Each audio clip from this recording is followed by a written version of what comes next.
नमस्कार साथियों, आप सभी का श्रीजी हिंदी एकेडमी पर बहुत बहुत स्वागत है। एग्ज़ाम कंटिन्यू चालू है और परीक्षाओं की डेट भी निश्चित कर दी गई है। तो आप लोग समय न गंवाते हुए अपने टारगेट को लक्ष्य करके, अपने टारगेट को ध्यान में रखते हुए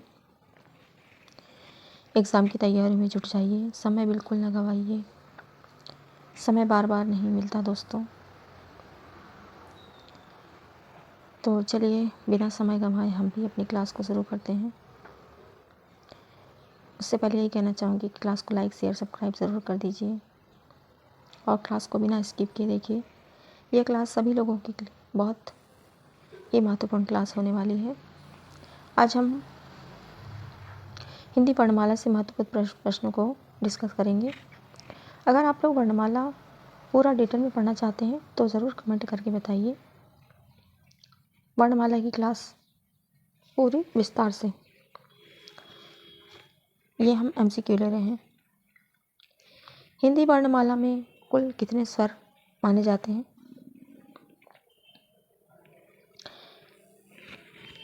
हिंदी वर्णमाला में कुल कितने स्वर माने जाते हैं?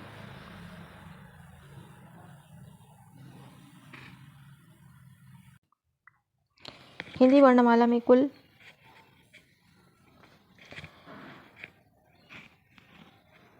हिंदी वर्णमाला में कुल 13 स्वर माने गए हैं। कुल 13 स्वर।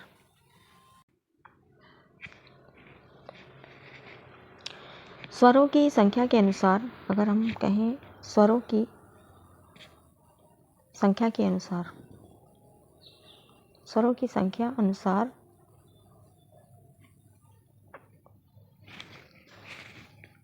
वर्णमाला में स्वरों की संख्या के अनुसार कुल स्वरों की संख्या के अनुसार माने तो 11 स्वर माने गए हैं। 11 मात्रा के आधार पर अगर हम कहें कि मात्रा के आधार पर स्वरों की संख्या तो 10 मानी गई है। कुल स्वर 13 माने गए हैं।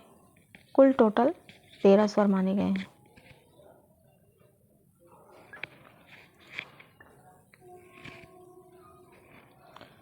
अ, आ, ई देखिए, अ, आ, ई, ऊ, री, ए, ऐ, ओ, औ, अन, आहा। यदि हम कुल माने तो 13 स्वर हो जाते हैं, लेकिन अम और अह को अयोगवाह भी कहा गया है। इसको छोड़ दे तो 11 स्वर होते हैं और मात्राओं के आधार पर अगर छोड़ दिया जाए तो अ को भी छोड़ दिया जाएगा और 10 स्वर माने जाएंगे। उम्मीद है आप लोगों को समझ आ गया होगा। आगे बढ़ते हैं दूसरे प्रश्न पर। वर्णमाला से क्वेश्चन आते ही हैं, हम लोगों को बहुत सारा लगते हैं, लेकिन हम लोग यहीं पर गलती कर देते हैं। अम और अह को क्या कहा जाता है? अ से अ तक को, माफ़ कीजिए, अ से अ तक को क्या कहा जाता है? तो इन्हें स्वर कहा जाता है। सबसे छोटा स्वर इनमें से कौन सा होगा? सबसे छोटा स्वर सभी जानते हैं, अ सबसे छोटा स्वर होता है। री किस प्रकार का स्वर है? री एक संयुक्त स्वर है। इसमें से आपको अनुस्वार का चिन्ह बताना है। अनुस्वार का चिन्ह इसमें से कौन सा होगा?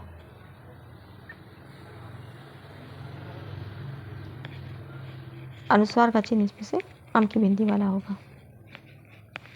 यह अनुनासिक है, या की मात्रा वाला है। ये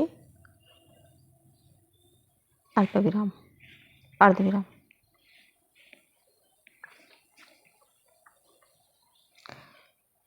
विसर्ग का चिन्ह इसमें से जो सीधे सीधे दिख रहा है हमें, विसर्ग जहाँ 2 बिंदी लगती है उसे विसर्ग का चिन्ह कहा जाता है।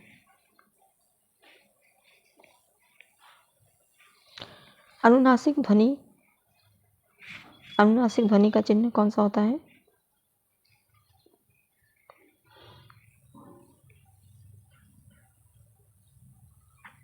अनुस्वार का चिन्ह हमने पढ़ा, अनुनासिक मतलब चंद्र बिंदी, ऑप्शन सी। दीर्घ स्वर इसमें से कौन से माने जाते हैं? दीर्घ स्वर पूछ रहा है वो जहां हम अ, ई, उ,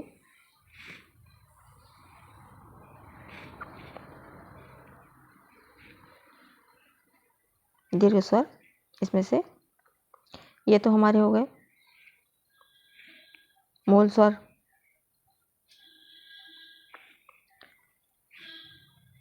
इसमें से हमारा ये हो नहीं सकता, ये अयोगवाह अनुस्वार है।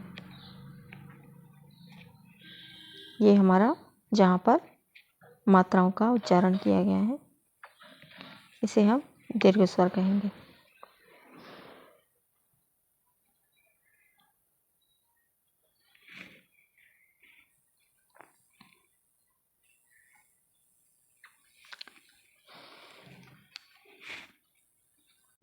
संयुक्त स्वर इनमें से कौन सा है? संयुक्त स्वर इसमें अ है तो ये तो हो नहीं सकता, इसमें ए है ये हो नहीं सकता, इसमें आ ये हो नहीं सकता।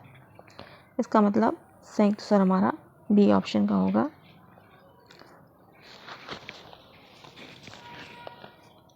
अ प्लस ये मिलकर ए बनता है, अ प्लस ए मिलकर ए बनता है, अ प्लस ओ मिलकर ओ बनेगा, अ प्लस ओ मिलकर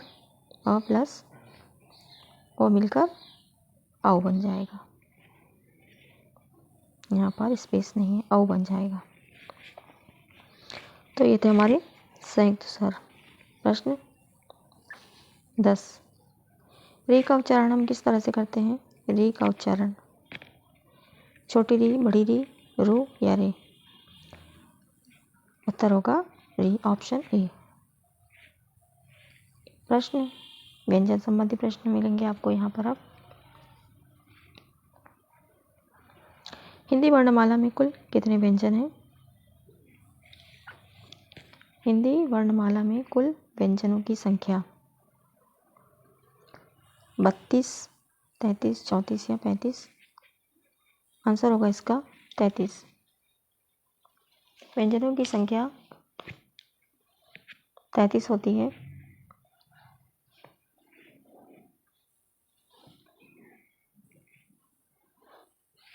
व्यंजनों की संख्या 33 मानी गई है। कुल यहाँ ऑप्शन में दिया नहीं है, लेकिन अगर आपको दिया रहे कुल व्यंजनों की संख्या, कुल व्यंजन तो आपके 39 होंगे। व्यंजन अगर पूछते हैं तो 33 हो जाएगा।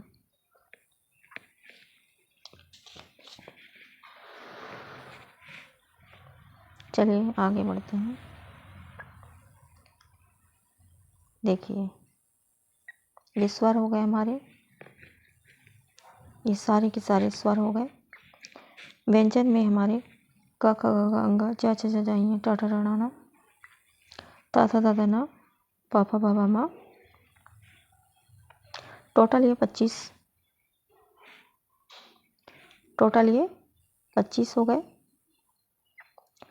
यर अलावा को हम जोड़ लेंगे, 25 प्लस 4 29 हो जाएंगे। स हा को जोड़ देंगे, 4 हो जाएंगे। 29 और 4 33 हो गई है आपकी। इसके साथ श त्र ज्ञ ये 3 हो जाएंगे।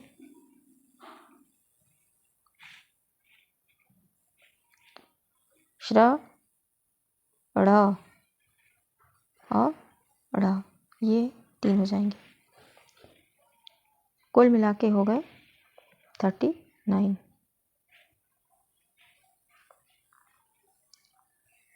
प्रश्न क से अंग्या तक के व्यंजन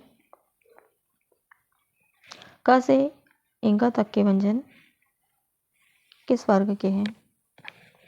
तालव्य, कंठ, मूर्धन्य या ओष्ठ्य। ये हमारे कंठ के हो जाएंगे। कंठ के। आगे बढ़ेंगे। च से यहाँ तक के व्यंजन तालव्य, कंठ, मूर्धन्य या दंत्य। च से यहाँ तक के व्यंजन को तालव्य कहा जाता है। प्रश्न 14। ट से अण तक के व्यंजन को क्या कहा जाता है? ये किस वर्ग के होते हैं? ट से तालव्य, कंठ, मूर्धन्य या ओष्ठ्य। ऑप्शन सी मूर्धन्य। ये मूर्धन्य, इसे हम मूर्धन्य कहते हैं। ट से अण तक के व्यंजनों को।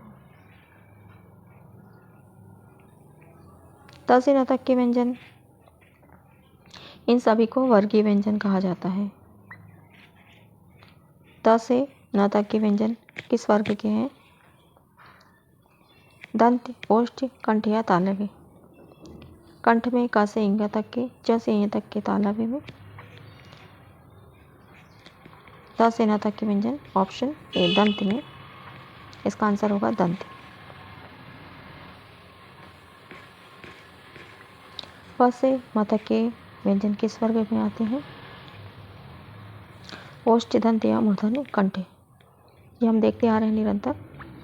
प से म तक के व्यंजन को ओष्ठ्य वर्ग में रखा जाता है। ओष्ठ्य।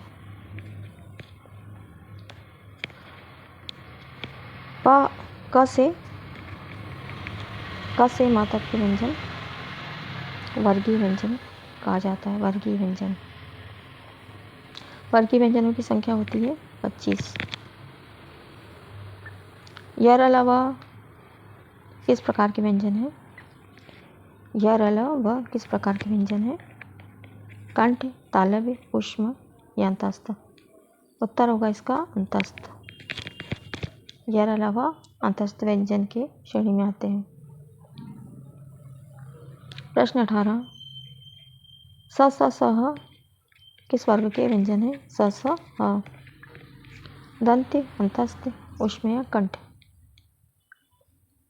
कंठ में क से इंगा तक के त थ द न दंत में आते हैं। अंतस्थ में ही अलावा आते हैं। तो बचा ऑप्शन सी ऊष्म व्यंजन। स स ह को हम ऊष्म व्यंजन की श्रेणी में रखेंगे।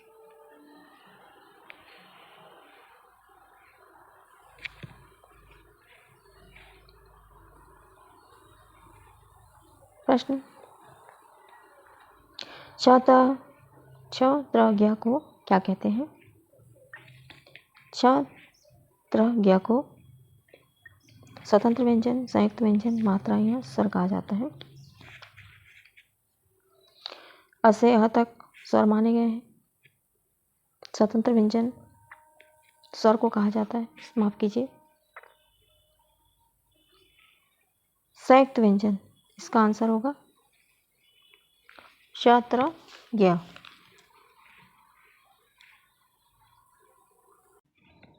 स्वतंत्र स्वर होते हैं। व्यंजन की स्वर की सहायता से व्यंजनों का उच्चारण किया जाता है। ग को संयुक्त व्यंजन कहा जाता है। क प्लस श, इसे हम इस तरह भी लिख सकते हैं। क प्लस स प्लस अ, ये हो जाएगा श।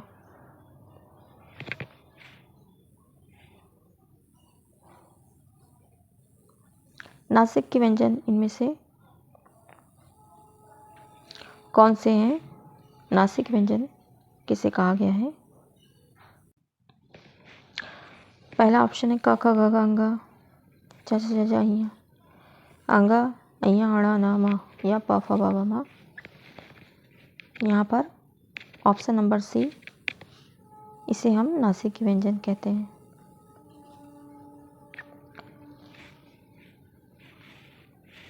पंचमाक्षरों को हम नासिक व्यंजन कहते हैं। स्वर किसे कहते हैं? प्रश्न है, स्वर किसे कहते हैं? आश्रित ध्वनि को, स्वतंत्र ध्वनि को, या व्यंजन ध्वनि को? आंसर होगा इसका स्वतंत्र ध्वनि को। ऑप्शन नंबर बी, स्वतंत्र ध्वनि को स्वर कहा जाता है। व्यंजन किसे कहते हैं? व्यंजन किसे कहते हैं?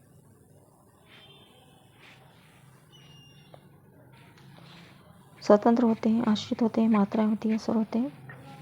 व्यंजन जो आश्रित होते हैं, जिनका उच्चारण स्वर की सहायता से किया जाता है, उसे व्यंजन कहा जाता है। प्रश्न, वर्ण किसे कहते हैं? प्रश्न 23, वर्ण किसे कहते हैं?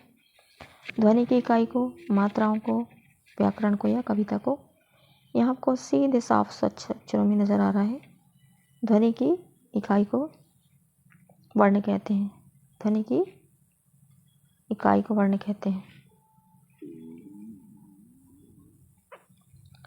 ह किस प्रकार का व्यंजन है? ह को हम किस प्रकार का व्यंजन कह सकते हैं?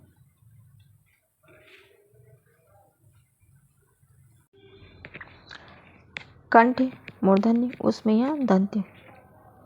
ह को हम किस प्रकार का व्यंजन कहेंगे? ऑप्शन नंबर सी, इसे उष्म व्यंजन कहा जाता है। उष्म व्यंजन। साथ ही यह स्पर्श संघर्षी व्यंजन भी कहा जाता है।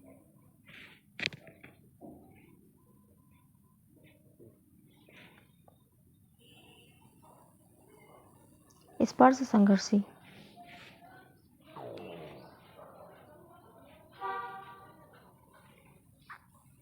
प्रश्न 25, र किस प्रकार का व्यंजन है? र को हम किस प्रकार का व्यंजन कह सकते हैं? अंतस्थ, अंतस्थ, कंठ, तालव्य या मूर्धन्य? अंतस्थ व्यंजन। र को अंतस्थ व्यंजन कहा जाता है। य, र, ल, व अंतस्थ व्यंजन की श्रेणी में आते हैं। र को हम प्रकंपित या लुंठित वर्ग भी, लुंठित या प्रकंपित वर्ग भी कहा जाता है। साथ ल को पार्श्विक व्यंजन, ल को पार्श्विक व्यंजन कहा जाता है।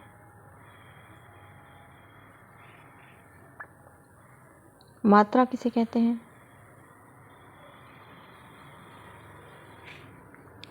व्यंजन को, स्वर को, स्वर के लिखित रूप को, शब्द को या ध्वनि को।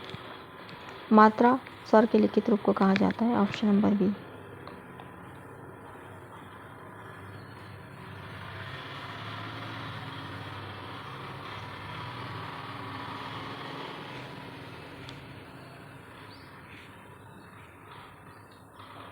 हिंदी वर्णमाला में कुल कितने वर्ण? हिंदी वर्णमाला में कुल कितने वर्ण होते हैं? ऑप्शन ए 45, 40, 47 या 48। आंसर होगा इसका 46 वर्ण होते हैं। प्रश्न, वर्णमाला किसे कहते हैं? शब्द को, ध्वनि की इकाई को, वर्णों का क्रमबद्ध समूह या कविता? वर्णमाला। ऑप्शन नंबर सी, वर्णों का क्रमबद्ध समूह। अम और अह को क्या कहा जाता है? स्वर, अनुस्वार, मात्रा या व्यंजन? आंसर होगा इसका ऑप्शन नंबर बी, अनुस्वार और विसर्ग। अयोगवाह भी इसे कहा जाता है। किस स्वर की कोई मात्रा नहीं होती? अ, आ, ई। अ जिसकी कोई मात्रा नहीं होती। श किससे मिलकर बना है? क प्लस स। Option A. त्र किससे मिलकर बना है? त प्लस र, त प्लस ल। Option number A. त प्लस र। यह किससे मिलकर बना है? ऑप्शन ए ज प्लस अइया।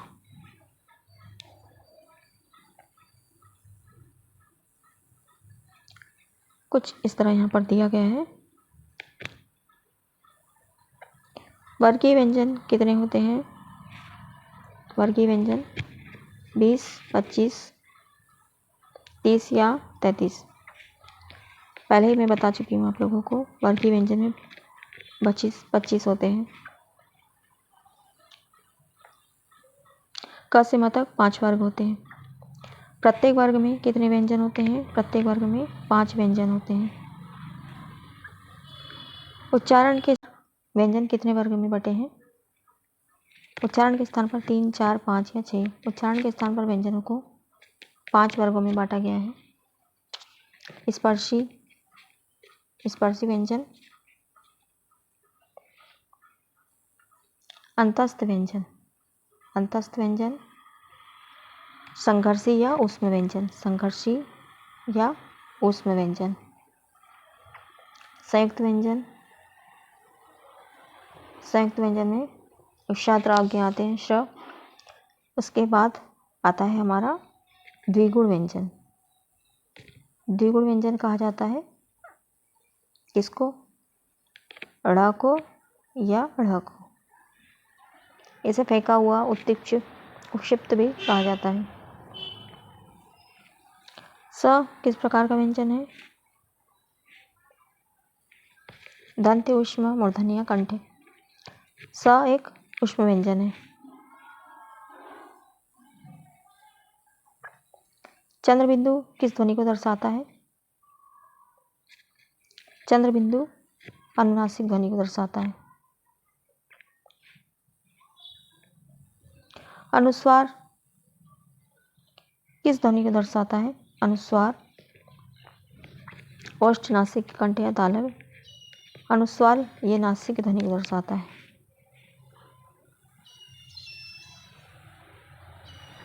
वर्णमाला का अध्ययन किस विषय में होता है? व्याकरण, साहित्य, रचना या कविता। आंसर होगा इसका व्याकरण। हिंदी वर्णमाला भाषा की किस इकाई से संबंधित है? शब्द, ध्वनि, वाक्य या कविता। आंसर होगा इसका हिंदी वर्णमाला ध्वनि इकाई से संबंधित है। तो ये थे दोस्तों महत्वपूर्ण 50 प्रश्न हिंदी वर्णमाला से संबंधित। इसका एक भाग मैं और लेकर आऊँगी, इसमें और भी कुछ महत्वपूर्ण प्रश्नों को हम डिस्कस करेंगे।